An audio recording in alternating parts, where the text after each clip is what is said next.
우리 속담에 소규의 경익기라는 말이 있습니다.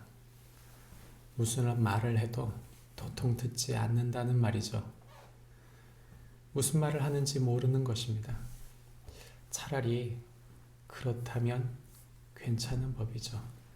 오늘 우리가 읽은 성경에 나오는 시드기야 왕과 고위 관직들, 제사장들, 백성들은 그 말을 듣지 않고 하나님의 말씀을 듣지 않고 제멋대로 행동했습니다. 알아듣지 못하는 것처럼 보이지만 사실은 알아듣지 못하는 것이 아니라 스스로를 속이고 있는 것입니다.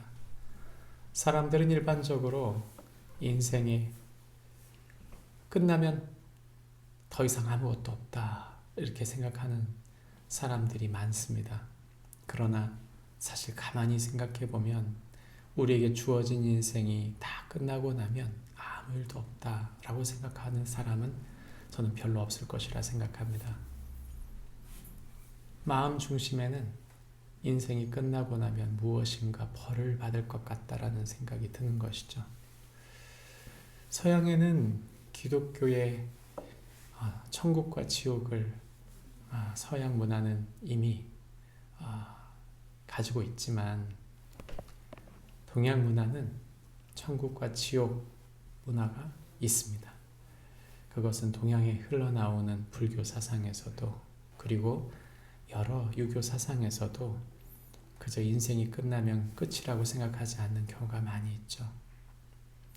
오늘 우리가 읽은 성경 본문에 나오는 이야기도 이와 비슷합니다. 오늘 성경은 심판을 피하려고 하는 심판을 덮고 이것을 얼마든지 자신의 힘으로 해결할 수 있다고 생각했던 이스라엘 남유다 백성들에게 하나님께서 말씀하고 있는 것이죠. 오늘 성경의 말씀을 한마디로 전하면 성도는 하나님의 뜻에 반하는 기도로 자기 고집을 피우지 않는 자이다 말해줍니다.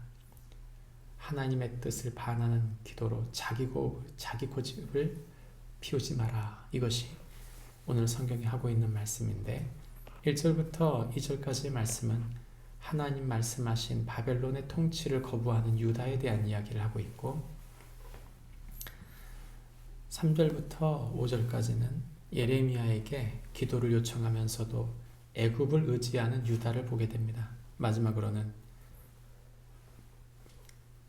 유다를 공격할 바벨론에 대해서 말씀하시는 하나님이 등장하는 것입니다. 하나님께서 은혜를 주셨습니다. 기회를 주신 것이죠. 시드기야 왕은 왕이 되고 난 다음 자신이 선지자 이사야에게 기도를 부탁하고 있는 내용이 나옵니다. 시드기야를 왕으로 세운 사람은 다른 사람이 아닙니다. 바로 바벨론의 느부갓네살 왕입니다. 그가 유다를 정복하고 난 다음 시드기야를 향하여 그의 은혜를 베풀어 그 나라를 다스리게 해준 것이죠.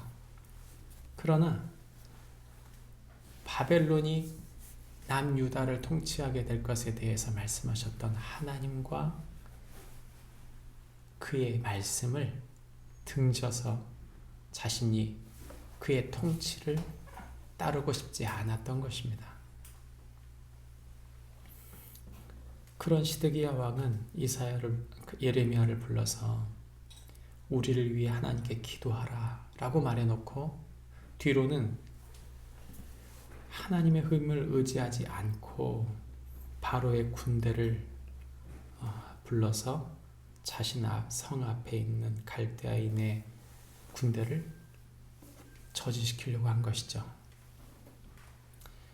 실제로 그 앞에 있던 갈대아인들이 애굽 군대에 온다는 소문을 듣고 다 떠나갔습니다.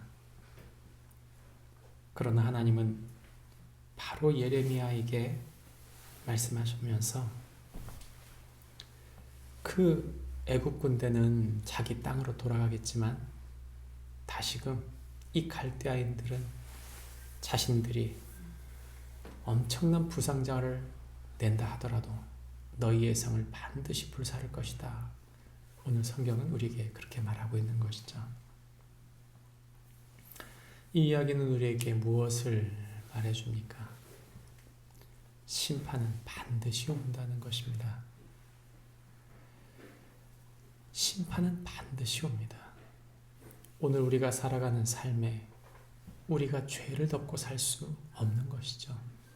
그것이 목회자이든 그 일반적인 사람이든 예수님을 믿는 사람이든 하나님의 심판은 있습니다. 그 심판을 벗어날 수 있는 유일한 방법은 그분의 뜻을 따르는 것입니다. 우리의 삶 속에 그분의 뜻을 따르고 살 것인지 거스르고 살 것인지는 우리의 선택인 것이죠. 마태복음 24장 40절부터 42절까지의 말씀은 예수님께서 그의 제자들에게 종말에 관한 말씀을 하신 것입니다. 이 말씀 속에서 예수님은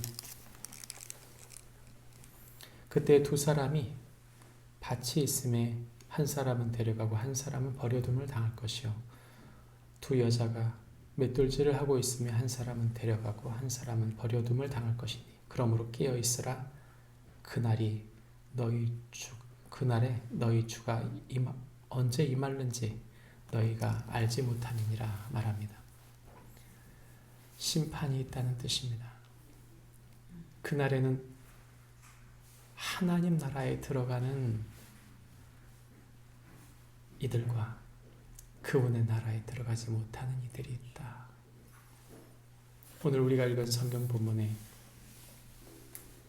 너희는 스스로 속이지 마라. 죄가 없다고 또는 하나님의 심판이 없다고 스스로를 속이지 마라. 저와 여러분이 자기 고집을 내려놓고 주님의 뜻을 따르는 축복이, 그래서 심판을 당하지 않는 축복이 우리 모두에게 있기를 바랍니다. 기도하겠습니다. 하나님 아버지, 스스로를 속이기가 너무 좋은 시대입니다. 혼자 살아가기 너무 쉽고 자기가 말한 것이 세상에 들리지 않는 것처럼 보여도 모든 것이 다 드러나는 세상입니다. 주님, 정직히 살게 해주십시오. 그리고 돌이키게 해주십시오. 죄와 싸우게 해주십시오. 오직 이 싸움에 그리스도의 십자가만이, 주님 말씀하신 마지막 심판날에 그 십자가를 통과한 이들만이, 십자가를 지고 산 사람만이, 그 말씀을 따른 사람만이 주님의 구원, 그 심판을 받지 않는다는 것을, 구원받는 자들인 것을 잊지 않게 해주옵소서. 예수님 이름으로 기도합니다. 아멘. 하늘에 계신 우리 아버지여,